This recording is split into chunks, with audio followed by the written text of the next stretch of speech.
Well, it's time now for today's press review, and for that I'm joined once again in the studio by Diptyque Laurent. Hi, Diptyque. Hi, Haxi. Now, we're following the fallout from a Spanish journalist groped on air. This story garnering a lot of attention in the papers today, and coming, of course, just weeks after the Spanish Football Federation chief and also the coach of the national team quit over their behaviour at the World Cup. That's right, Haxi. Spain is grappling with a new sexual assault, alleged sexual assault scandal, one that has sparked a lot of anger among politicians and ordinary Spaniards alike, the public alike. Isa Balado is a journalist with the broadcaster Cuatro. She was reporting on a robbery in Madrid on Tuesday when a man groped her butt on air. He groped her behind, and there's a video that's been quite widely shared online in which you see this clearly happening. What happens next? So there she is. She's reporting live, and this man comes up behind her and gropes her. And what happens next is quite extraordinary. Balado tries to move on. She apologizes profusely and tries to continue on with her work. The host, Nacho Abad, then asked her if that man had touched her backside. And when she said yes, he asked her to confront the man, which she did. The man denies any wrongdoing despite video evidence to the contrary. The network then called the police and the man was arrested, but not before he patronizingly patted her head while leaving. All of this happening live. Now, what's interesting in this video are the sort of different perspectives you can see.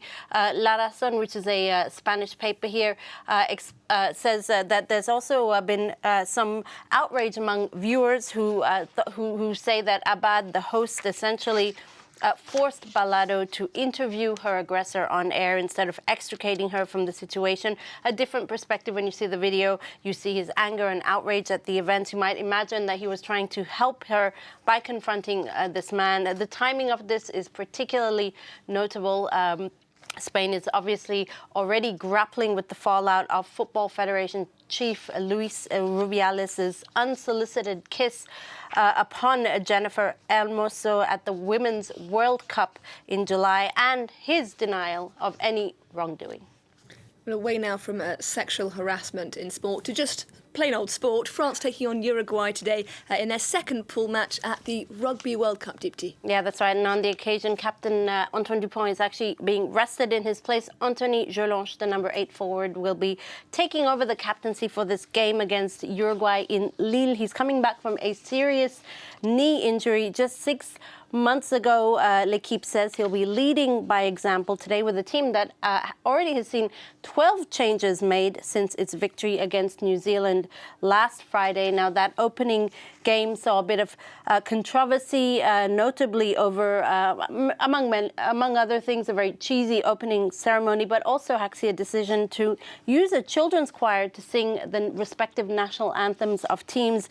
The anthems sung last week saw the national teams actually unable to sing in sync with the choirs who were singing them in canon, leading to rather confusing and botched renditions. It sparked so much outrage, so much so that organizers have actually bowed to fan pressure and allowed each individual nation now to decide if they'll continue using the children's choir or if they scrap them altogether.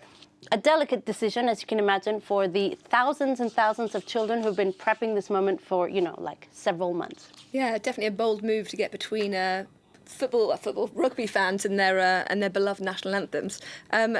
Diptyque, a Frenchman, is on the front of Time magazine today as one of the world's rising stars. His name is Mory Sacko. Yeah, he's one of 100 rising stars that Time magazine has designated. Here he is on the front page of Time magazine, one of 3 who are gracing different covers of Time magazine, with an introduction by French actor Omar Sy. So that's saying a lot.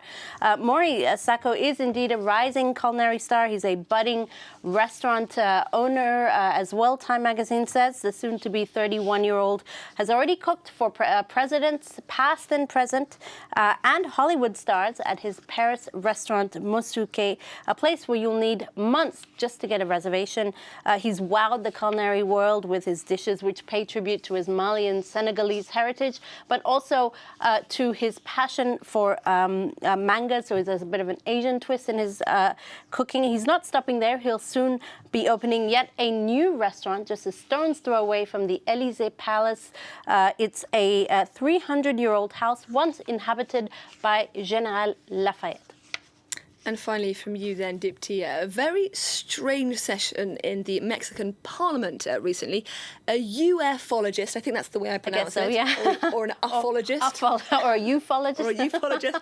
We'll check that out after the broadcast. A ufologist, we'll go with that one for the time being, presenting some unusual findings. Well, yeah, I mean, Parliament, you know, anywhere in the world is usually for serious things, actually, like budgets and policy making, rather boring stuff. Well, on Tuesday, a self-proclaimed ufologist and journalist, his name is Jaime Maussan, he presented the preserved mummified ruins.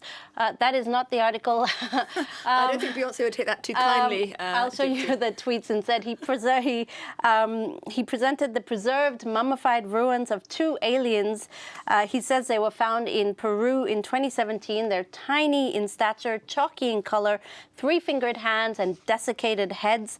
Maussan has been known to peddle some quack science theories, it must be said, but this is very much a serious presentation, one that has nonetheless been mocked mercilessly online.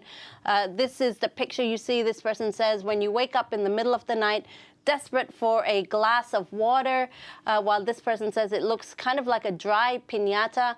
To quote my colleague, it also looks like us before half an hour of makeup at 4 in the morning. Actually. Yeah, you should have seen me 6 hours ago. There you go.